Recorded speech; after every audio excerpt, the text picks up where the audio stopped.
I came to this country when I was 19 years old. And I remember when I landed at JFK International Airport, I was so scared, but I was so excited at the same time because I knew that I have landed on the soil of the greatest country in the world. And I knew I was going to make the best of it. And it was hard at the beginning. You know, I had to do all these different odd jobs. My first job was actually at the barber shop, and not as a barber, but I was the guy that swept the hair. And I did a lot of these jobs to save money to go to school, because I didn't really have a lot of money. I came with a couple $100s. But I was able to save enough money to go to school, and I started college at Temple University in Philadelphia, and majored in marketing. So I wasn't one of the students that got to party and have a good time because I was always working. But I knew that there was light at the end of the tunnel, that there's a reason why I'm working so hard. And after graduating from college, I ended up getting a job at Xerox company. It was a Fortune 100 company at the time, and I was so excited that I finally got a job. Wasn't sure what I was going to do with my life really, but I just knew that if I just kept working on my skills, things will get better. Then I got this job with Xerox, and I thought they would put me in marketing, but they actually put me in sales. And I didn't want to be in sales. I'm not a salesman, right? And I didn't even like salespeople. I don't like to be sold. And I wasn't sure what I was going to do because, it was very uncomfortable for me. I didn't want to, sell someone on buying something because I was afraid that, hey, what if it doesn't work for them? But a great thing happened is I met a mentor, my first mentor, who actually taught me that, sales is not about selling people something they don't need. It's about persuading someone to get what they already need, right? And then that's how I started in my sales career, and I went up all the way up to vice president of sales before becoming an entrepreneur. And when I became an entrepreneur, I started actually coaching people on how to sell without being salesy or pushy. And that became my career. So I've been doing that for over 15 years. And then eventually I spoke on a stage at a studio to be able to get more visibility. And it really exploded my business. So I decided to create a company, studiospeaking.com, where I'm able to bring in coaches, authors, and speakers to speak on my stage and get that credibility, that authority, that visibility that I needed. And it really blew up from there. Now we help people, we've helped so many coaches, speakers, and authors do the same thing. We give them their, the speaker reels, the photos, and they get to network and collaborate with other great coaches and speakers. So it's been a great ride. And I'm so grateful for the journey that God has put me through and how I'm able to help people every single day with my business.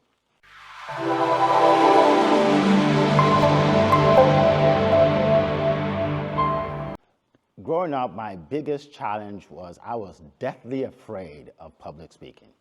I could not speak in front of more than 2 or 3 people. And I knew this would hinder my chances of becoming successful in life because successful people talk to a lot of people, right? They're good at public speaking. And I was in high school, and in high school, I used to sit at the back of the class. And one day, one of the teachers walked in, and he said, you don't belong in the back of the class with the bad boys because you're not a bad boy. So he put me in the front of the class, and I couldn't believe it because I didn't want to be in the front of the class. And then to make things worse, he made me the class captain because he said I have leadership in me. And I'm thinking, what is he talking about? I don't have any leadership in me. That anyway, he made me class captain, and as a class captain, you had to give presentations. So the first time I went up there, I was shaking like a leaf, and my hands were watery. I felt sick to my stomach. I was stumbling over my words. The paper was shaking. I'll never forget. And somehow I got through it. I got through that first day. And then I had to give another speech, and I did it again. And at some point, one of the girls in my class, I'll never forget this, she comes up to me and says, I need to share a message with the class. So can you do that for me? And I said, oh, no, you go up there. You share the message. And she said, but you're good at it. And I said, what? She said, you're good at it, though. Like when you get up there, people actually listen to you. And when she said that, it gave me some courage and some confidence to say to myself, wait, I'm getting better. I can be a leader. And from then on, I've been giving presentations. It started with a couple hundred, then a couple thousand. Now I can speak in front of thousands of people. And it was a challenge at first, but somehow, because I kept doing it, I got better at it. And now I do it for a living. I do it for a living. I've actually been a professional speaker now for over 20 years. So that was a big setback I thought I had, but one man actually changed that. And I'm just so thankful to him today that I was able to be in his class, and he was able to push me out in front of the class. Another challenge I had was I did not want to sell. I was afraid to sell. So I had all these ideas of businesses, but I didn't know how to pitch it because I didn't want to be a salesman. And I met a guy at Xerox when I was working there. His name is Brian, and he taught me. He said, you know what?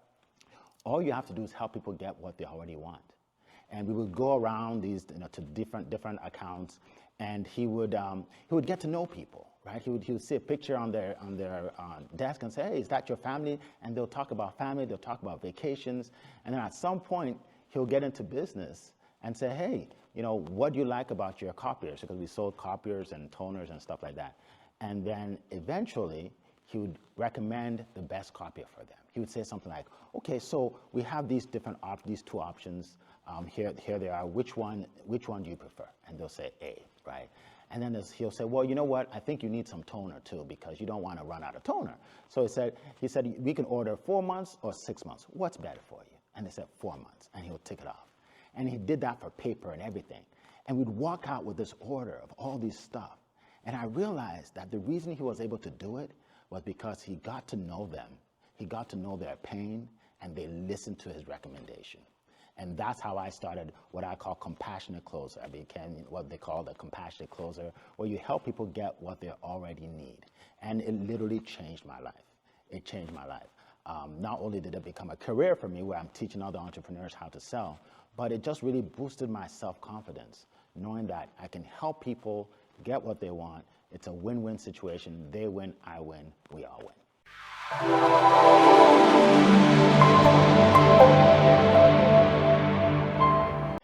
I feel that the two most important skills in terms of making a lot of money or high income skills are speaking and selling. Speaking and selling. And for me, growing up, I had problems with these, but then I learned them. I became very good at it, okay? So let's talk about speaking, first of all. If you have a fear of speaking, of public speaking, you must face your fear. That's exactly what I did. I faced my fear, and I did it over and over and over again. Because here's the deal. It doesn't matter how great your product or your what you have or your service. If you don't know how to communicate, if you don't know how to share it with people, nobody will buy it, right? So you have to be good at speaking, at getting up there and talking about it and believing in what you're doing, right? That's one thing. Another thing you need to do is learn how to sell. Now, selling is a learned skill. So before you think that you have to be born with it, you don't. You do not have to be born with that skill. It's something you learn. I've trained many, many people over the years, and it's really helped me, and I've helped a lot of people as well, right? When you learn how to find out what people need, you're asking the questions to find out what they really need. You're finding out what their problems are, and then you're able to match those problems and needs with your offer. An offer is basically your product or your service. And then they buy it, and then they're excited about it. That's a win-win situation. Everybody wins. That's what I've been able to do over these past 25 years. Now that I help speakers and coaches and authors on my stage, I help them to be able to share that message of theirs, right? Many of them, they have a message, they have a dream, they have this expertise, and now they share it with the world. And really, if you are able to master those two skills, there is absolutely no limit to where you can go in life. There's absolutely no limit to where you can go in life. And they're transferable, right? It doesn't matter. You can be in one industry today and another industry tomorrow. Again, you use those skills of speaking, right? And selling. And you want to do it on more stages, okay? I know it's common for people to say, well, I do a live on Facebook or on Instagram every week. And I said, that's great, but you're doing the live to the same people most of the time. You want to get on other people's stages. You want to get on other people's stages, whether it's a podcast, whether it's a summit, whether it's a studio, like I have, whatever it is, you want to get on other people's stages and share your message. But what you have to do is develop those skills, again, of speaking and selling.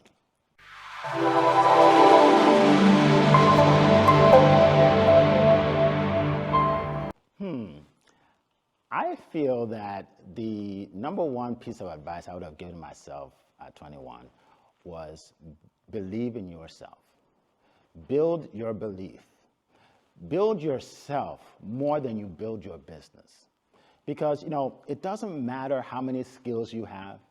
It doesn't matter if we fly in the greatest guru of sales and marketing to teach you what you need to know. If you don't believe in yourself, you won't achieve your full potential in life. One of the things I do for a hobby is I read biographies. I've read over 250 biographies. And almost every single biography, they have one thing in common. They all believed in themselves. They come from all kinds of backgrounds, right? Different education, different race, different countries, but they believed in themselves before anybody believed in them. Clap for yourself before people clap for you, okay? So that's what you want to do. You want to believe in yourself. All right, the second thing you should do, the second thing that I would advise myself was to believe in what I have to offer, right? So, no matter what you offer, product, service, some people won't be interested. Now, if you don't believe in what you're doing, people will actually talk you out of doing what you're doing. Believe it or not, they'll actually talk you out of it. And so you want to be able to believe in what you're doing. And when you believe, then other people will start to believe. I remember when I started my business, studiospeaking.com, and I spoke with some speakers. I said, hey, would you like to speak on my stage? And they were saying no. I heard no. I heard, well, has anybody spoken on your stage yet? No. Okay, I'm not interested. Do you have any testimonials? No, I'm not interested. I must have heard 35, 40 people say no, but I believed in myself. I believed in what I was doing, and I kept going. Now, there are tons of testimonials on studiospeaking.com, right? Now, every single day, people reach out to me, can I speak on your stage? Every day. What if I quit? What if I didn't believe in myself or my offer? What if I let them talk me out of it, right? Then it would be over, right? And the last thing I want to share is this. Don't worry about what people think or say about you. This one's a big one. Circle it, all right? Bold it, all right? Star it. Don't worry about what people think or say about you, because people will always talk about you. If you live under a bridge, people will talk about you, about how broke you are. If you live in a mansion, people will talk about you. They'll say, hey, he's greedy. He doesn't need that, right? They'll say all kinds of, they'll say he stole the money. Maybe he stole the money. Like, they'll make up stuff, right? People will always talk about you. So here's what you do. You focus on a goal that's going to help you, your family, and the people that you want to serve, and you go for it. The haters will come, and that's okay. You need haters to be successful. You actually do, right? Because here's the deal. Someone was telling me just the other day, she said, no one's ever said anything bad about my videos. No. I said, you haven't done enough videos. You haven't done enough videos. Because if you do enough, you'll get haters. But guess what? That's a good thing. Because the most successful people in the world have the most haters.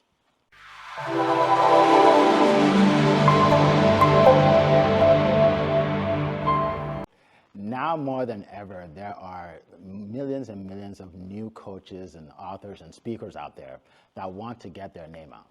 And the problem is everybody's doing the same thing, right? So they need a way to be able to separate themselves from the masses.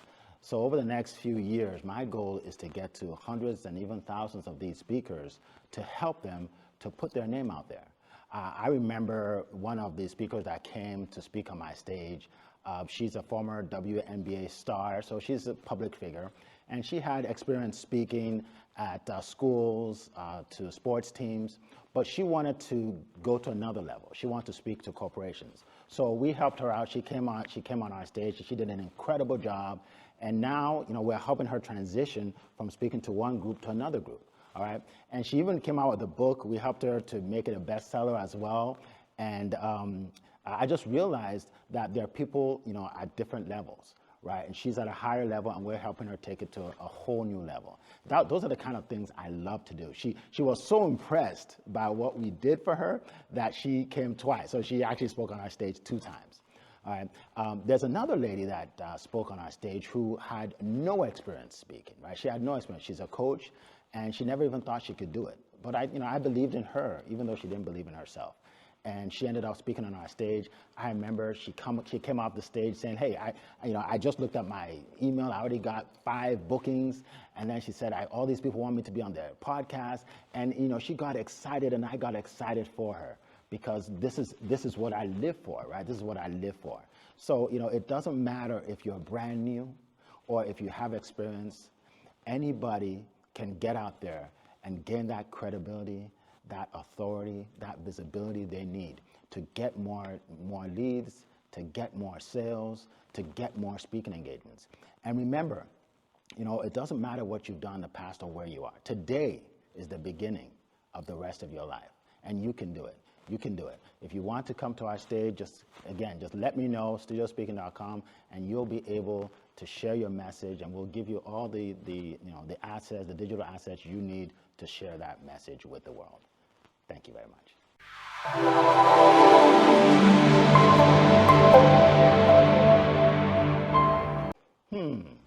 Why do folks hire our company? That's a great question. Many of the people that contact me, many of the people that contact our company, they say that they saw a testimonial on our site, studiospeaking.com, and it inspired them to call. Because one of the things we do is, number one, we put you out there. We help you get the credibility, the authority, the visibility you need. And it's on a unique platform, because if you think about it, anybody can go onto just a regular platform. But for us, you are in front of a large, giant Zoom room, the ones that Anthony Robbins uses and Lisa Nichols. So it's a very unique environment. You are speaking to an international audience live in studio. Right?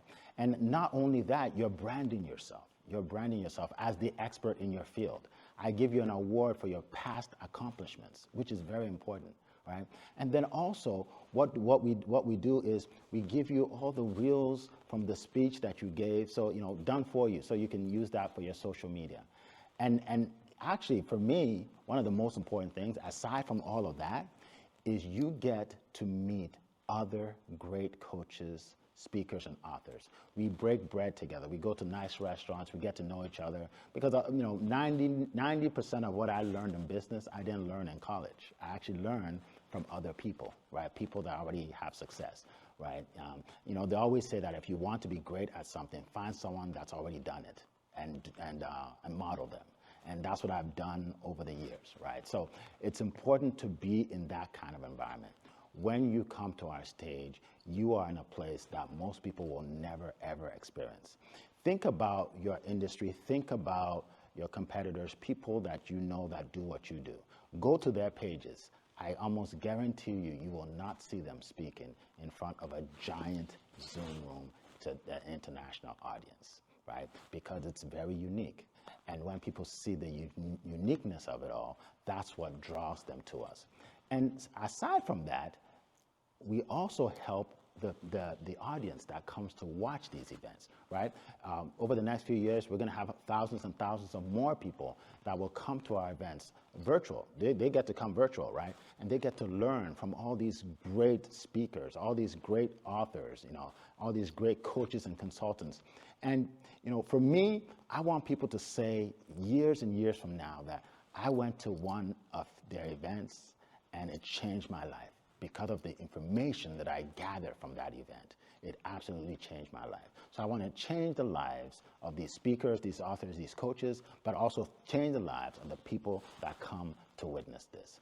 That's what our goal is for the next, 5 years or so.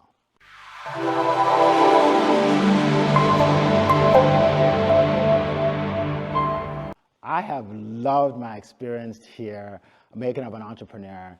Shay Brown puts on an incredible show. I'm really appreciative, number one, because of the beautiful studio. Like, it's state of the art. I've been to studios before, nothing tops this one, right? And then he has an incredible team. They are there to help you every step of the way. I know that this is going to generate a lot of business for me. I know it's going to inspire other people to do this because, you know, it's one of the best things I've ever done, all right? So if you're considering being a part of something like this next time, stop considering and just do it. Okay, just do it. Give them a call. Say, Shay, I want to do this. I want to be a part of this. I want this to change my life like it's changed so many others. So again, I appreciate you guys for bringing me here. And you know, I'm gonna shout this out to the world. Thank you very much.